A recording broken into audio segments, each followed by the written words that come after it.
Welcome to the Mental Health Multiverse. We're your hosts, HB and LB. If you're also on a healing journey and enjoy pop culture, stick around.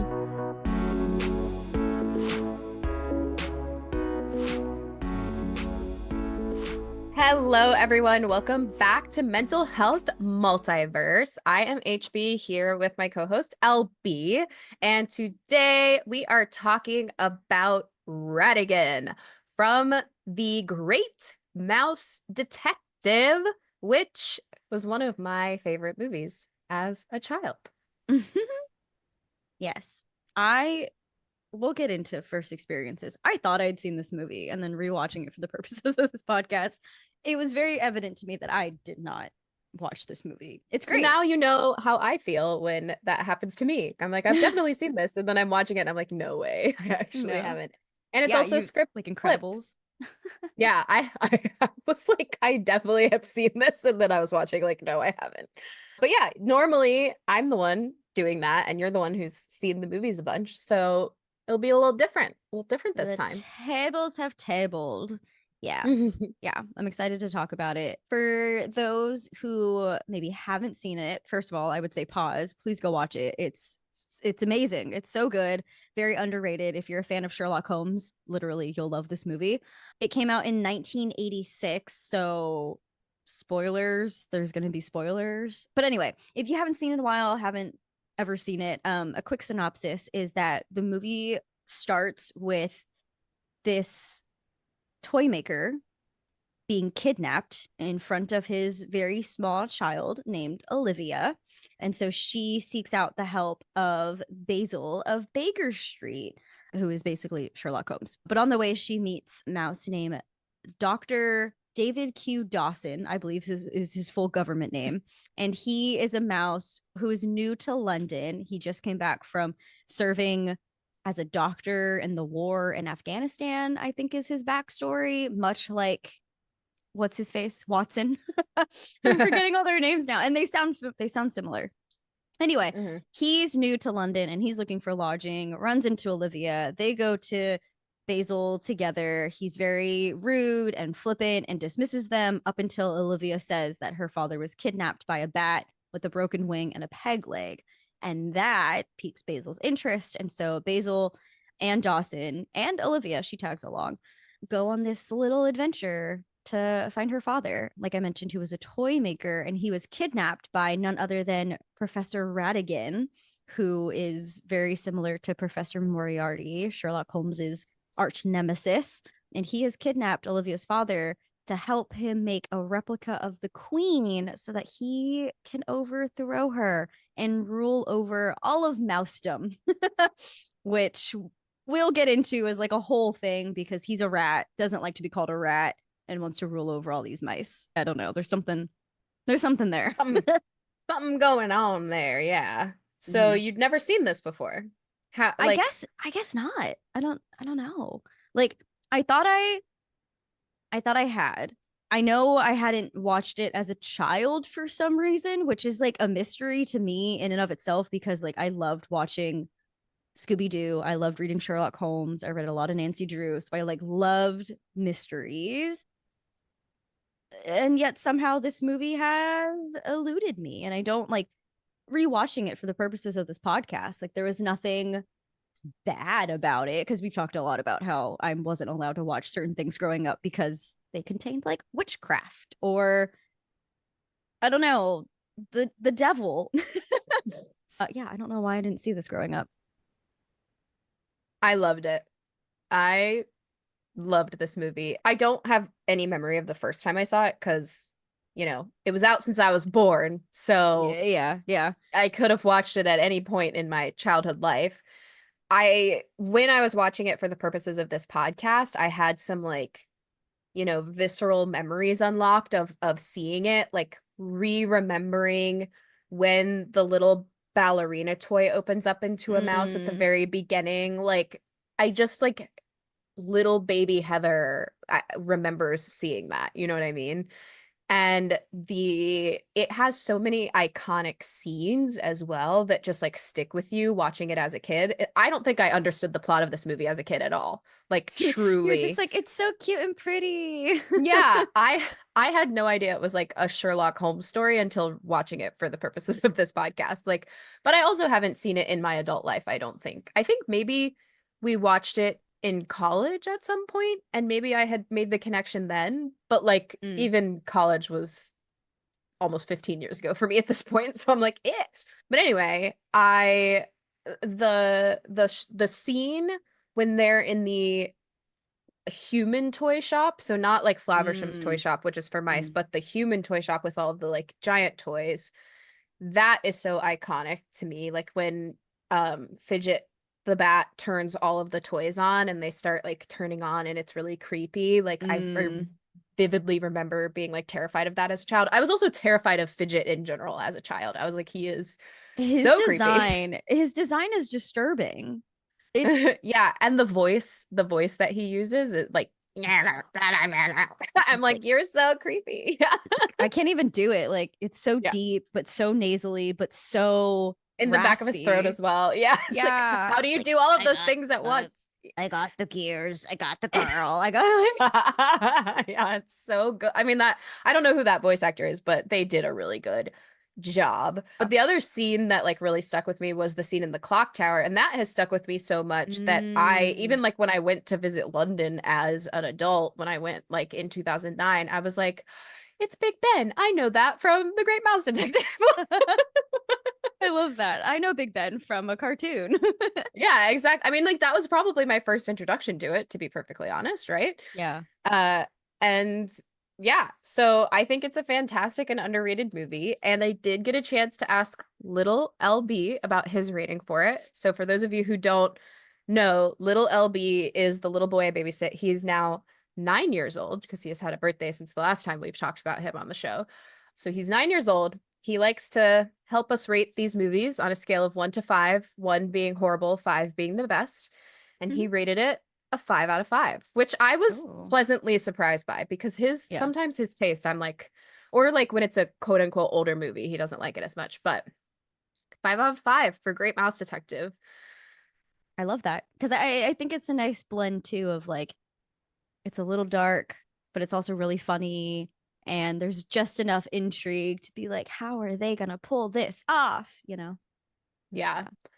He also, the little boy I babysit, was also really excited to find out who voices Ratigan.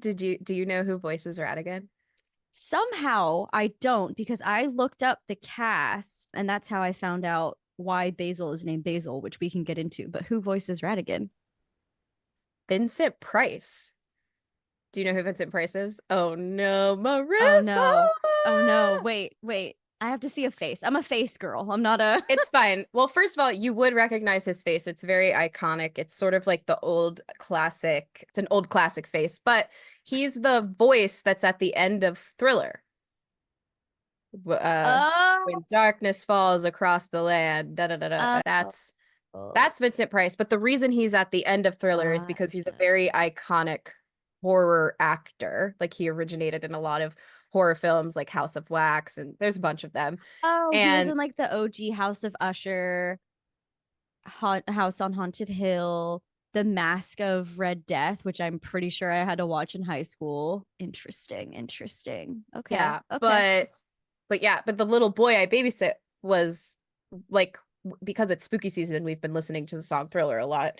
And so I was like, the voice at the end of Thriller is the same person as the voice of Ratigan. And he was like, wow. What? Yeah. And you can tell because when Ratigan laughs in this movie, it's like the same laugh that's at the end of Thriller, like, ah, ha, Yes. ha, ha, ha. Yeah. Yeah, for sure. Oh my God, that's so cool. I had no idea. Wow. Yeah. Interesting. Vincent Price is like an iconic actor. Again, mostly known for his horror stuff. His last role was in Edward Scissorhands. He played the old man who creates Edward. So Oh, yeah. interesting. Hmm. Huh. He also plays some guy named Vincent, like maybe himself in a Scooby-Doo episode or movie or something. Yeah. Oh, okay. Yeah, I think that's why the name sounds familiar to me. I wouldn't recognize it from anything else except Scooby Doo. Because yeah, I think you're right. He's like it's called 13 Ghosts of Scooby Doo, Yeah, so like and one of a very popular one. Yeah. yes, and he I think plays a vampire. It's Vincent Van Ghoul. That's his name. Yes. Yeah. Yeah. Anyway, okay, cool, very cool. No, I think it's amazing. I did not know that until watching it this time and was like, "Oh, I recognize that voice." And I looked it up just to be sure and I was like, "Yeah, surprise." I don't think he's That's so done much cool. other voice work though. But yeah, Ratigan, so cool. I mean, yeah, what a great villain for him to voice. I mean, he nailed it. Mhm. He does the perfect, like, Ratigan is very suave and charismatic at the beginning, but then it's like when he gets called a rat, or toward the end when he's like kind of acting like a rat, like he's lost his composure, his hair is really ruffled, he's running on all fours, and his voice changes, and like, oh my god, the flip. It's really good. It's really, really good. It's funny that you say the flip because in the game Villainous, when have you played the Villainous that has Ratigan in it? Yes, I have, but It's not in a really long time. Yeah, so his objective changes if the robot queen gets discarded. So like this isn't going to make sense to anyone who doesn't play Villainous and has never played it, but like Yeah. mostly when you play Villainous, your villain only has one objective, and when you complete that objective, you have won the game. Like the first person to complete their objective wins the game.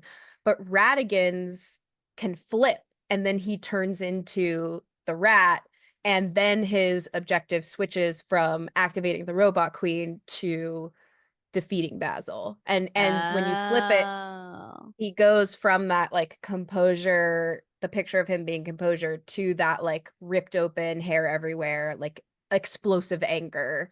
Yeah. Oh, that's so cool. Yeah, I'm pretty sure I played Ratigan in Villainous before I ever watched this movie. Yeah. So, yeah. He has I mean, and the artwork is really cool. I think his little mini figurine is like a really cool design. But anyway, speaking of voice actors, apparently the reason why the mouse version of Sherlock Holmes, that's basically who he is, Basil. I keep wanting to say Basil, but it's Basil. It is Um, Basil. No, it is it's Basil. Basil. Oh, okay. So Yeah. I've been saying it wrong this entire episode up until this point. Okay, so it is Yeah, Basil. sorry, I Basil of did Baker not Street. correct you. At least like when they are the mice in the movie pronounce it that way. Basil. Basil of Baker Street. I mean, I don't know if it was like because English accent, whatever. Anyway, his name is Basil. So it's because in the live action Sherlock Holmes films, the actor's name was Basil something or other. So they named the little mouse Basil. And I think it's also because this is based off of a book, and it's like Basil of Baker Mhm. Street, kind of the same thing. Anyway, That's cool. That's a very fun fact because I was wondering why. Why would you and call I him think that? so. The actor who played Sherlock Holmes in a lot of live actions is named Basil Rathbone, which, what a magnificent name, first of all. And he is the voice of Sherlock in this movie. So when there's like those little snippets of like him and Watson talking, that's Basil. That is cool. Yeah. Yeah. And again, I didn't catch onto that in any previous times watching this movie that Basil's like little mouse house is Living also in. inside Yeah. of Sherlock's home. Yeah, that's Yeah. pretty cool. But I think it's funny too that he goes into Sherlock's home to get Toby the dog. And I don't ever remember Sherlock having a dog, but I guess it makes sense. He's a basset hound. He can sniff out anything. I Yeah, don't know. he must have never cared that his dog just goes on random adventures with mice. I guess not. Yeah. So, Toby is a dog used by Sherlock Holmes on occasion to follow scent trails. He is described by John Watson as an ugly, long-haired, lop-eared creature. Oh, well, that's not nice, Watson. That's according to the minor Sherlock Holmes characters Wikipedia. Nice. You know, we Interesting. use really great resources here on this We podcast. Is do. We do. quite literally Googling on the fly. So yeah. You heard it here first. Well, speaking of reliable resources, do you remember, maybe this wasn't while you were still in school, but like we weren't allowed to use Wikipedia as a source? for research papers. Correct. Because Wikipedia is a public source, so anyone Yeah. can edit it. So Yeah, it's that's true. not, yeah, it's not a viable resource for like research papers or books or anything like that. Yeah, because it can. But I mean, okay, this is so off topic and a little rant. I kind of like that it can be changed by the public because facts change and things Hmm. change. So, like, why Hmm. not? I mean, just think of all the history books that get published and then have to retcon everything because they're realizing that, oh, this was revisionist history and not true history. And we're teaching Yeah. the public incorrectly. Mm. Anyway, but the reason why I bring up Wikipedia is because I Wikipedia'd this movie while I was watching it because I was like, oh my god, Basil is Sherlock. Oh my god, Dawson is Watson. Oh my god, Ratigan is Moriarty. And I felt like really proud of myself. And then I Wikipedia'd it and it was like, yeah, it's literally based off of Sherlock Holmes. And I was like, okay, I don't feel as smart now. But what I did learn was that this movie came out a year after The Black Cauldron, and this movie saved Disney animation because The Black Cauldron did so poorly at the box office. They were like getting ready to shut down because of revenue and things like that. And this movie saved it because it did so well. It was so acclaimed. And this was basically, it set the stage for what would become the Disney Renaissance. So Oh, I love that. I didn't know that. I'm not surprised by it, but I yeah. love that. Yeah. When I read that, I was like, oh my God, that makes so much sense. So, all the more reason this movie is so underrated and underappreciated and needs more love because it literally saved Disney. Yeah, like do they have any homages to it like in the Disney parks? I can't think of anything. Like, I think so. And I don't even interesting. feel like it's one of those that you would get a lot of Easter eggs from. I feel like all of the Easter eggs started with the Renaissance. So, like Aladdin, Beauty and the Beast, Little Mermaid, all of Hmm. those. Did you see the Dumbo in the toy shop? I did not. Oh, that's cute. The bubbles that were being blown in the toy shop were coming from Dumbo. Like a little Oh, Dumbo toy. Yeah. From Dumbo's snout or whatever. the animation in this is so good. Like I was just thinking, we've watched. I mean, I think most recently, what did we watch? Robin Hood, and that animation was good, but you can tell it's very much like painted background, things moving in the foreground. This one though, there's a lot of like depth. There's a lot of shadows. There's a lot of like different camera angles and lighting, and then yeah, the scene in Big Ben where it's like I don't know if they used computer generated animation in that, but like the gears are turning as Ratigan is running through it and like his clothes are coming off because he's, for lack of a better word, hulking out. I remember that just like that was really cool animation. Yeah. Hmm. Anyway, We applaud the how beautiful this movie is. we Hmm. spent a lot of time gushing about the movie, but I think there's a lot to talk about the antagonist, the villain of this movie, who I made a note too that it's kind of refreshing having just like a bad villain, like just talking about a bad guy where he's not complicated or misunderstood. Like he has issues and his motivation is very clear. Like he's just a very straightforward bad guy. It's easy to hate him and not root for him. Like you don't want him to change. You don't want him to get better. Yeah, exactly. And at first when I started watching it again, because it's been a very long time since I've seen it, and so I kind of had forgotten how bad he really is. Yeah. And so I was like, oh, is he going to be one of the villains that we are sort of write off because he's not that bad? Is like, where is he going to fall for us? And then he rings the bell and his cat friend Felicia comes and he feeds his little minions who are misbehaving and not even really misbehaving, really just behaving in a way that he doesn't like, which Well, would be the minion calling him called a him rat. a rat. Yeah. Yeah. And he doesn't like that. And the other thing, he gets them all drunk. Yeah, that too. And then just like, so this little minion of his, oh, what was his name? Oh, Bartholomew. Bartholomew. Bartholomew. He gets Bartholomew wasted and he's just hiccuping like in the fountain, all drunk, which I think is hilarious. This is a children's movie. And and then they're singing the song Ratigan, which I forgot was in the movie. And even in my notes, I was like, I don't remember them singing. And then as soon as they get to the part that goes, "Oh, Ratigan," I was like, oh yeah, I do remember this actually. Yeah. And then there's like a lead up to like da da da da da da da. And the top part is supposed to be something wonderful about Ratigan, but little Bartholomew in his little wasted ass mind is just thinking about what Ratigan actually is. So he goes, "The most famous rat hiccup." And then he's like, "What did you just say?" What did you call me? And then he feeds Bartholomew to Felicia. I know what you're going to say. What am I gonna say? What am I gonna say, HB? How do you know? Anti-cat I'm propaganda. so mad about it. I mean, it's great. I get it. I understand. Toby is a dog. He can sniff things out. His function makes more sense to be on the good guys team or whatever. But to have this cat just eating up the mice and being beckoned by a rat, I was like, come on.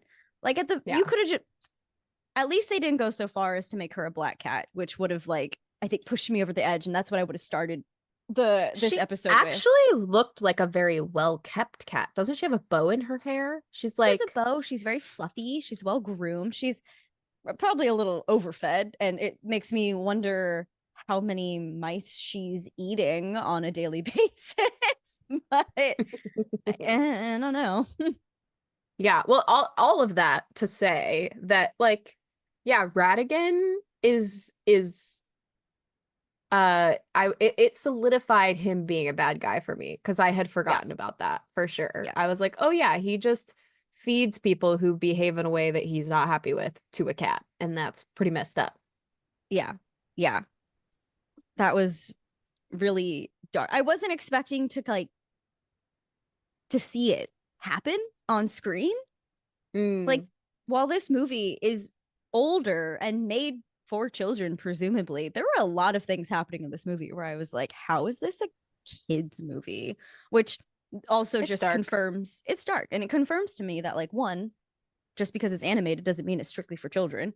And two, this is very true to like a Sherlock Holmes story, I Yeah. guess. Yeah. Yeah. I mean, I think a theme through us hosting this podcast too has been like there are lots of dark threads of Disney.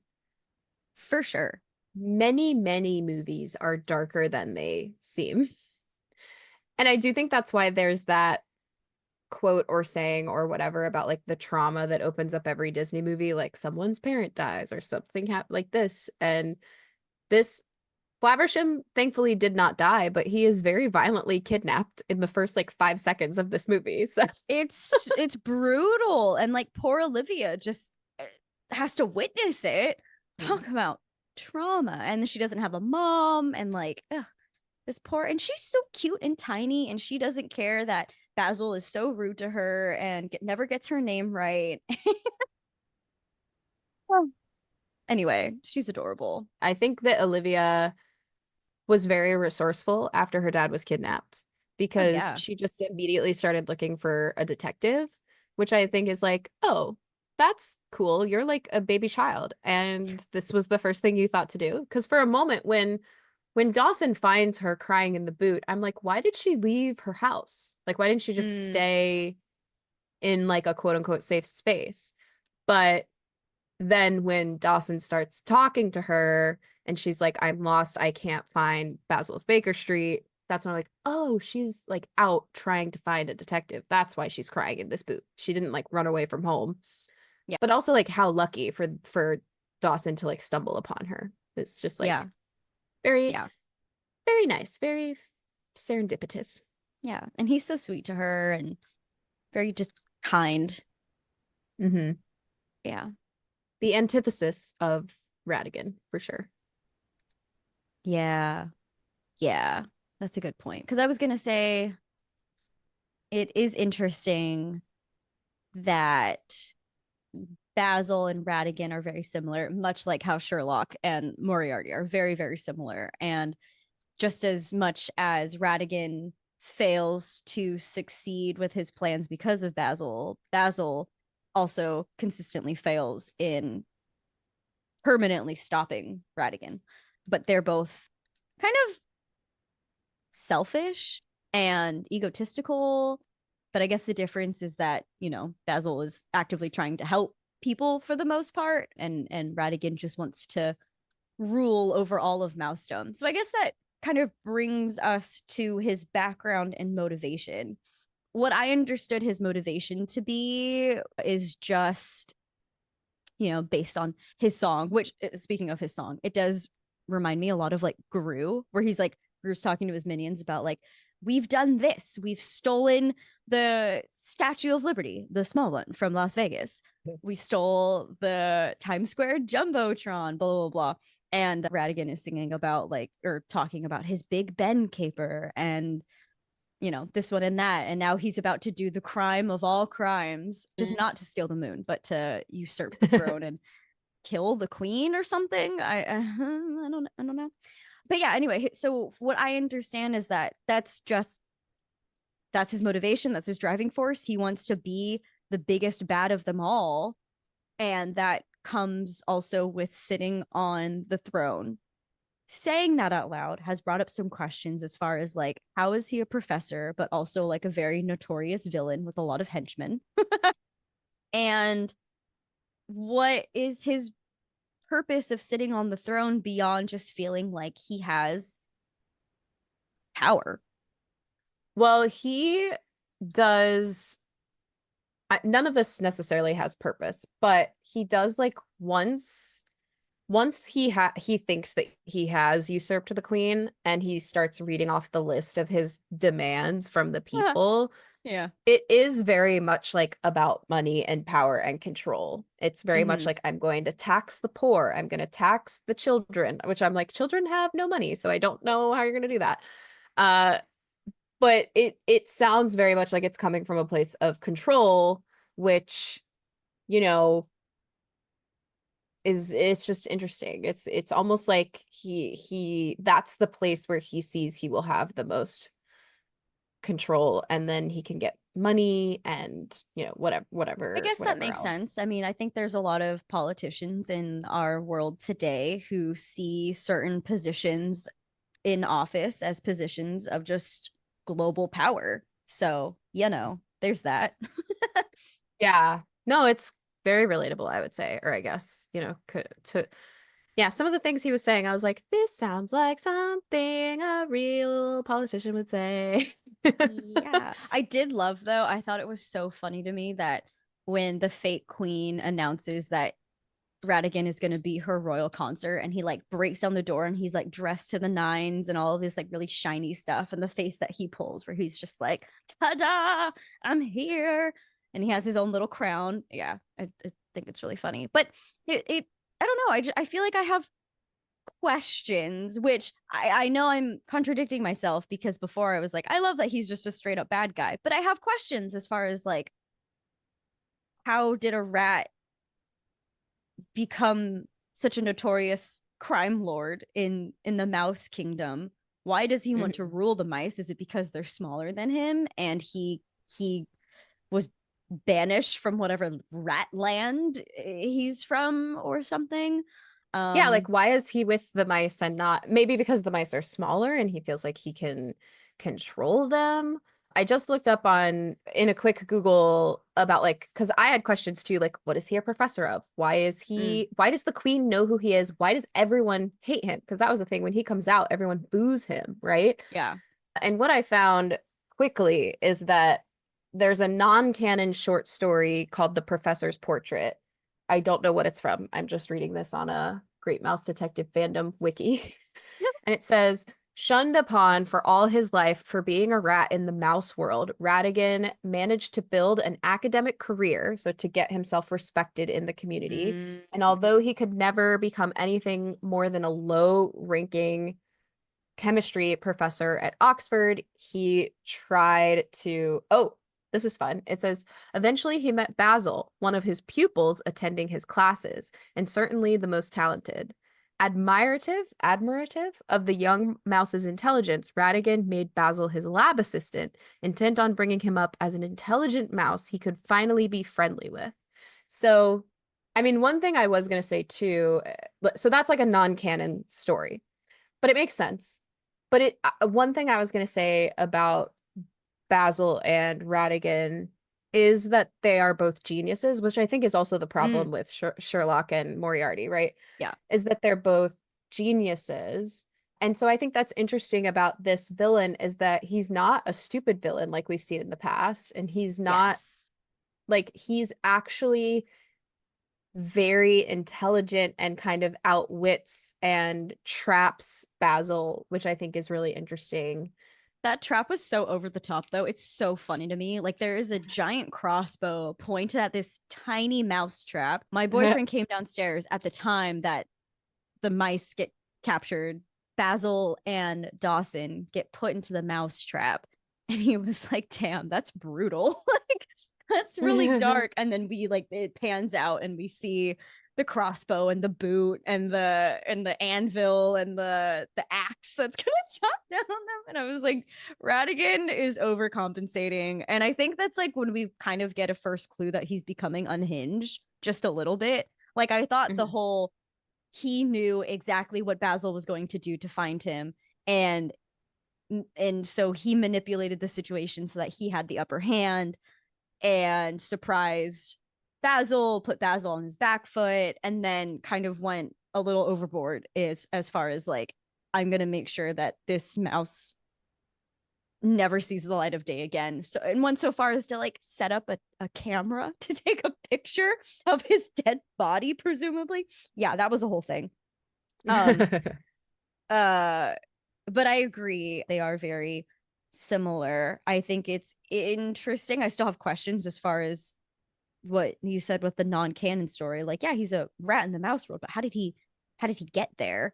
I do think it's interesting that yeah, he becomes a professor because he wants to be respected, and that just seems to be his driving force. Is he wants like all the admiration, all the respect, but he uses control, manipulation, and fear to get it. Like all of the hench mice, and I think like a random lizard Yeah. just cheer him on because they don't want to get eaten by Felicia, and fair.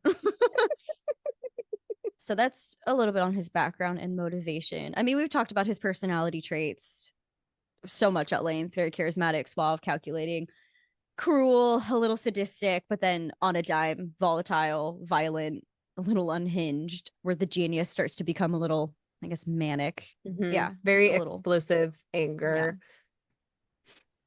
Yeah. Yeah. We tried to talk a little bit about his childhood and trauma, but I don't think that we get enough information from this movie alone to figure that out. Something we like to talk about as far as like relating villains and mental health is to kind of analyze how they treat other characters, whether that be their opposition or even like their allies and minions. And he's brutal. Like he does not allow room for failure. Like when Fidget forgets the list and basically leaves a clue for Basil, he feeds it to Felicia and then comes up with the plan of like, oh no, I can now use this to my advantage. LOL, JK, Fidget, you're not dead.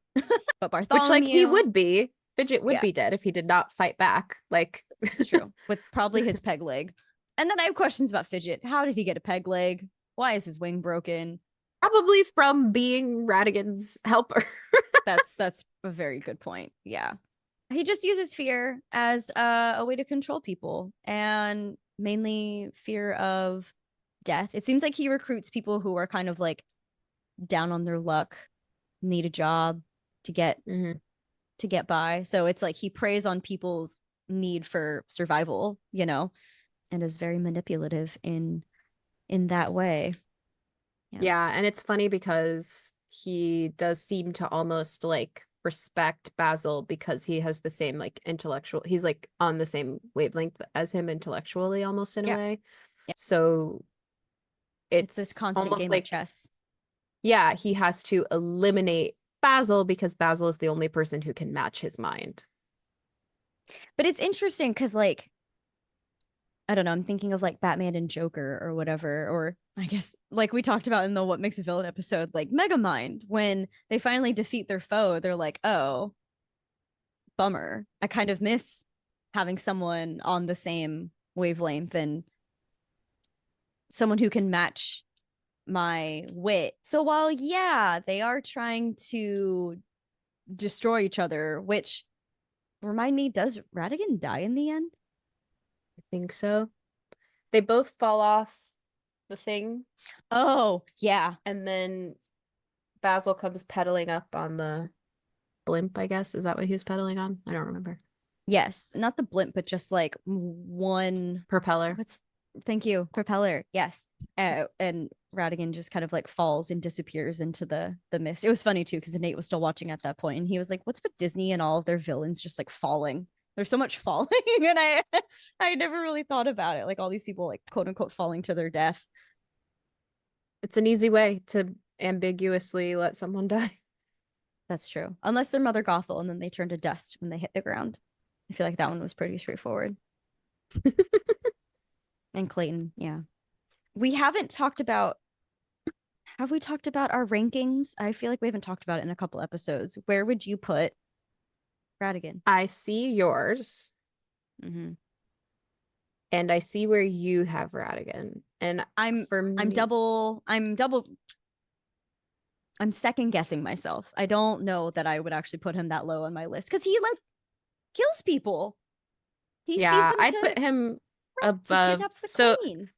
I'm looking at Marissa's list right now, and lowest on the list she has is King Magnifico, and she has put Ratigan just above King Magnifico, between King Magnifico and Yzma.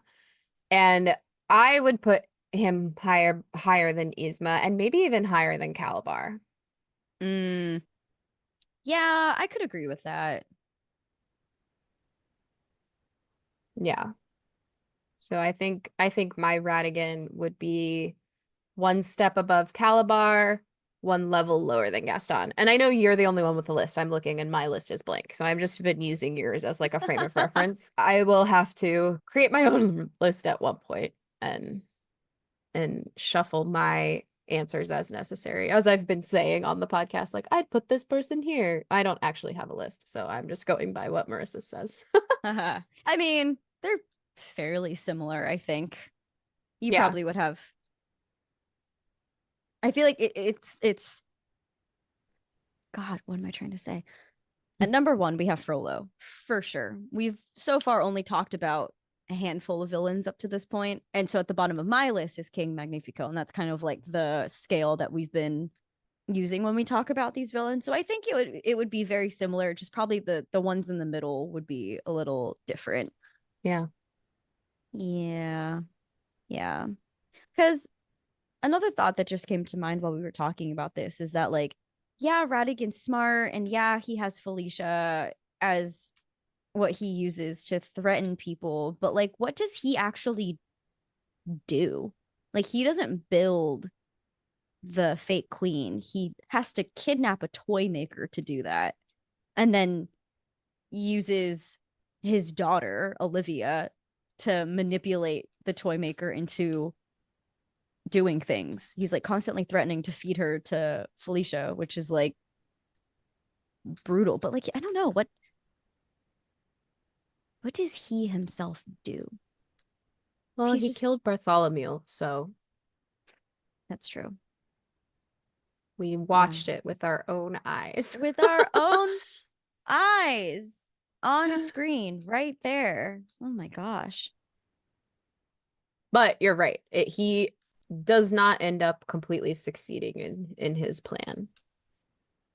So we don't get to really see what it would have been like under his rule. We get a tiny glimpse of it when he starts reading out his list of demands.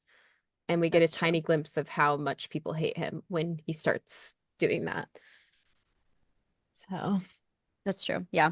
I'll definitely put him above Yzma. Yzma tried to kill someone and failed, but he successfully killed people. As far as like relating him to mental health and personal development, what what Well, I mean, to be perfectly honest, he reminds me of potentially like a very explosive parent, someone For who sure. you don't really have like like a Like position of power. you're always walking on eggshells around them. You never know how they're going to react. Totally. Yeah, yeah, yeah. Yeah. And as someone who grew up with an explosive parent, watching this movie through the lens of this podcast really kind of reminded me of my upbringing and sort of that experience that I had. And the fact that still to this day in my adult life with this specific explosive parent, I don't have clear advice on how to handle it because for me, it has swung to a place where I am easily able to not be contact with this parent right now, but that's not always going to be the case, right? And Mm, I'm speaking in vague terms to keep things anonymous, but like currently it is easy for me to be no contact with this parent, but that's not always going to be as easy as it is right now. Also, there was a point, so how do I say this? My parent has an undiagnosed mental illness. I do not know what it is because they refuse to get a diagnosis. So that is also a little frustrating because it's like you don't believe that there is something going on, right? mm, So that's also a form of like not accepting, not wanting to get help, all of that kind of stuff. And so it's like I have exhausted at this point the ways that I can help you or even like handle you. However, because this parent has this undiagnosed mental illness, there are periods of time where the parent is tolerable, if that makes mm-hmm, sense, and mm-hmm, not explosive. And so when that is the case, there are my own heart wants to say, "Oh, I will forgive this person. Oh, I will allow this person back into my life. Oh, I will do that." And I think that for everyone who has someone in their life like this, it's different. Like what you want, what you need is different. But I think to just like have a support system is really important because that has yeah, always been what has helped me and my family when we've had to deal with this is a support system. Have people you can go to, have people you can if you need to get away. If you need to whatever it is that you need that's going to help you, just like build that safety net for yourself because if this person is going to ring a bell and feed you to Felicia, for lack of a better word, like if you have people to go to that will help you and protect you and keep you out of harm's way, like Olivia had Basil and Dr. Dawson, mm-hmm. it will make it a lot easier than trying to do it by yourself. Yeah, that is a good point. And I think to anyone who's like, well, I don't have that support system and you have to be a little bit more independent, which was kind of my situation, my encouragement would just be that like you can do it. And just because it's hard doesn't mean you're not doing a good job because it is really tricky. What's helped me is well, one, I moved out and I have created distance from this person so that I have my own safe space that they do not have access to. So, like for me growing up, same situation as far as like growing up with a very volatile parent. You never knew what kind of reaction you were going to get. Sometimes reactions were explosive and seemingly unwarranted.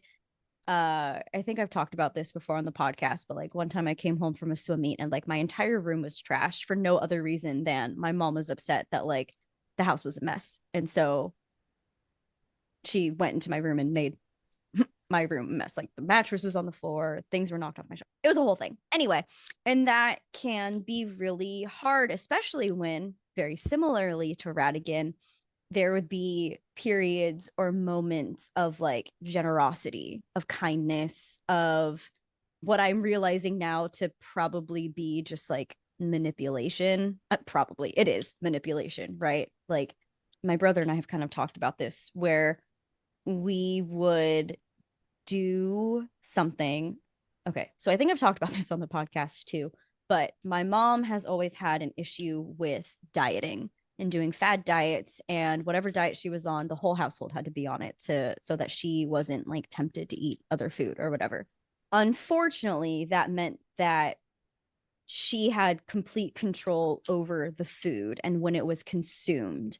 And so, if things were consumed without her permission, she would get very upset. And we would have to either go out and buy the food to replace it, or, punishment would come in various different ways. But we were talking about how sometimes then we would ask my mom, like, okay, can we eat this? And she'd be like, well, why are you asking? Of course, like, you need to eat, so eat. And it was like weird. It was weird, right? It was a flip because, like, literally a week ago, you physically harmed me for eating said food. So that's why I'm asking. But if you were to mention it, she would gaslight and say, I didn't do that. That didn't happen. You're remembering it wrong, blah, blah, blah, blah, blah. Um, and so that's tough. And it does a real work on your nervous system. Like, I catch myself, I do it now. Like, I've been in a very healthy relationship for the last, how long have Nate and I been together? 6 going on 7 years. And I'm asking him sometimes too. I'm like, hey, is it okay if I eat this? And he's like, why are you asking? I'm like, hey, can I turn this light on? He's like, why are you asking? And I'm like, because I had to spend the first 20 years of my life constantly asking for permission to avoid potentially harmful reaction. Anyway, so that's like a lot of backstory as far as like how I can relate to Ratigan and his, How he behaves. to his behavior, to his unpredictableness. So I can't really give a blueprint or a step-by-step process as far as like how to get out of that situation. That looks different for everyone. But I think what I can offer is that, like, once you are in a safe space, whether that is with your safety net, with your community, or whether that is just you creating your own safe space, I think what is helpful to recover from that is to reclaim your power in whatever that way, like whatever that means for you. For me, it was like I was constantly waiting on an apology. And it wasn't until I realized that by waiting on an apology from her, I was still giving her some sort of say over my life and how I lived it and how I moved forward. And I was like, I don't want that anymore. So for me, I've moved beyond needing an apology. And even if it were to come, I don't know that I would forgive her, even though I have compassion and I understand why she is the way she is and why her upbringing, is generational. And she parented the way that she had been parented. And I get that. And that doesn't mean it's an automatic excuse. Yeah. Yeah.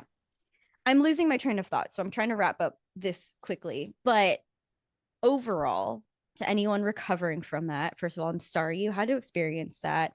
And I think finding small ways to redefine what a lot of things mean for you can be very helpful, as far as like not going through life walking on eggshells because you're afraid of upsetting people. And it's so hard because you're going to upset people. But growing up in those spaces, upset looked like violence. And that's not always the case. There can be healthy conflict, and I guess safe is the only word I can think of right now. But like, you can still be safe and be in conflict. And conflict doesn't mean that you're a bad person or that you necessarily did something wrong. It's just a part of life. Yeah. And I also think that there's a flip side to it too, where if you are feeling a little bit more on the Ratigan end of things, like with explosive anger, which my sister and I both deal with because we were raised in an environment like that. We both sort of sometimes don't have control over our anger. If that makes sense. And so trying to find ways to stay grounded and not Hulk out, like you said earlier, not rat out as he does, but also recognizing that anger, as we've talked about on the show before, is not necessarily a bad thing. It's teaching you something. Like, I'm angry for a reason. What am I actually angry about now? I'm not feeling seen. I'm not feeling heard. I'm being made to feel like I did something wrong when I don't really think I did. That's one that makes me very angry a lot. And to go a little bit deeper into Ratigan's story is trying to accept who you are, all of you, even if there's parts of you that you don't like or are ashamed of or XYZ, whatever, because he really denies that he's a rat. And that is a big, big issue for him. And so like really trying to embrace all of you, I think can take a weight off of the shoulders a bit in a Yeah. way. And I would definitely recommend seeking professional help. On the podcast, something we discussed too before we usually wrap up an episode is like, is there any room for a redemption arc for this character? And for Ratigan, because of the way that you, LB, pointed out at the beginning, he's just kind of like straightforward bad guy. I don't really know that there's much of a room for a redemption arc. What do you think? I think the way his story unfolds in this movie in particular, there is not room for redemption. We aren't given any clue that he's remorseful about the things he has done, that he feels bad about anything that he's done. So no. But I think relating it to people that we have talked about and who we see as like our Ratigan in our life, I think changed behavior could lead to redemption, seeking help. There's no way to take back what they have done.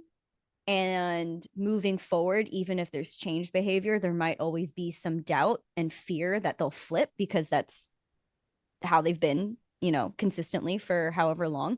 But I think in addition to changed behavior, just like active communication and honesty about like I think for me it would be my mom developing some self-awareness of what makes her flip and why she, like, I understand why she is the way she is, but her developing that awareness and catching herself either before it happens or even if it does happen, apologizing. Yeah. And being like, whoa, I'm sorry. I am working on it. And I recognize that this is the behavior that I am working on and trying to change. And I am now understanding like what causes this. That would be a redemption arc I could potentially see for Ratigan. For him, except that he's a rat. Apologize to all of the families of the mice that he has had Felicia eat. Give Felicia away to a home where she will be trained to do something better with her life, I guess. Yeah. And use his professorship and his status for good, I guess. Yeah, I agree. That's all I got. Yeah. What about you? Well, thanks for tuning in to this episode. Let us know what you think about Ratigan and this movie. And if you haven't seen it before and you watch it after listening to this episode, let us know if you think it's just as underrated and awesome as we think, because I think this is a really great movie and it deserves more attention and love. So, yeah. Bye, everyone. Thanks for tuning in to this episode of Mental Health Multiverse. You can follow us on TikTok and Instagram at mhm.thepodcast. And join our Patreon for as little as $3 for bonus and additional content. You can follow both of us on Instagram and TikTok, HB at Heather Bodie. And me, Marissa/LB at littleben_notbroken. If you enjoyed this episode, be sure to share it with a friend. Screenshot it and tag us on Instagram or leave us a rating or review. Thanks again, and we'll talk to you again soon.